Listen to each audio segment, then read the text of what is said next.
Welcome back to the show. Chris Ingram here with former state senator Jack Latvala, and we are talking politics. Jack, a lot going on this year with some statewide campaigns. We've got all of the constitutional officers that make up the Florida cabinet, including the governor and attorney general, up for election. And I think all but one is a reelect, or open seats. Only one is a reelect. And we've also got a campaign for U.S. Senate. Let's take that one first. Governor Rick Scott is expected maybe sometime next week to announce his intentions to run against Bill Nelson, who's our incumbent U.S. Senator. And he would obviously be the front runner. There's really no one else of any substance out there on the margins even. What are your thoughts on that campaign this year? Well, I think that'll be a barn burner. For us old guys, that's an old-timer saying, means a tight race. Yeah. People have tended to underestimate Governor Scott since he came on the scene 8 years ago. He's had two tight elections.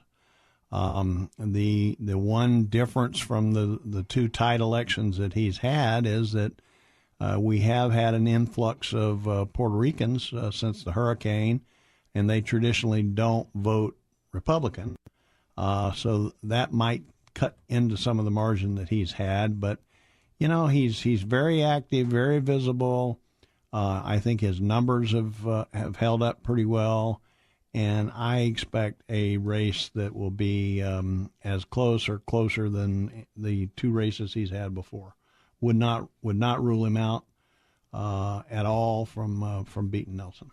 Well, and this will be the first time that Nelson's had a real serious challenger in quite some time, and I think probably since he was first elected. He subsequently has had to run against the likes of Katherine Harris and others that are not particularly strong, and this will be the first time that he has a strong candidate running against him.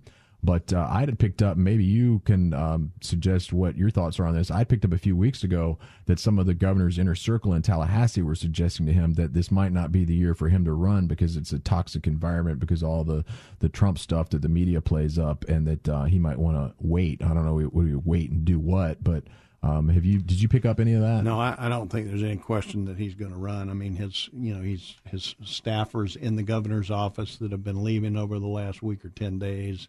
They're obviously going to the campaign. The campaign, yeah.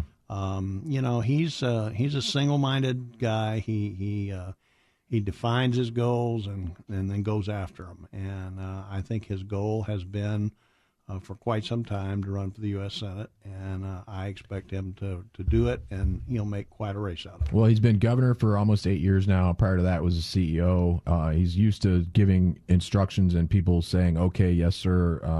He says jump, you're supposed to ask how high. That's not the way that the U.S. Senate works. As a United States Senator, you are very much in a hurry up and wait kind of atmosphere. Do you think that Rick Scott's going to be able to adjust to the U.S. Senate, given that he has always been in a situation where he's calling the shots and he can get things done, versus the Senate where you sit around and just talk about getting things done? I think he's a smart man. He's been effective at what he's undertaken, and I think he will learn that process just like he's learned being governor and just like he learned to be a CEO. I mean, he's basically a lawyer to start with. Yeah. He wasn't born a CEO. He was born a lawyer. Well, maybe that's the problem. We got too many lawyers in politics. What kind of guy is he? I've met him a couple times, but certainly have not had the interaction with him that you have. What kind of guy is he on a personal level? Well, he's not. He's not Mr. Personality. He's a little stiff, he's not a glad hander, back slapper, gregarious kind of guy. He's kind of like you, in some ways. Whatever.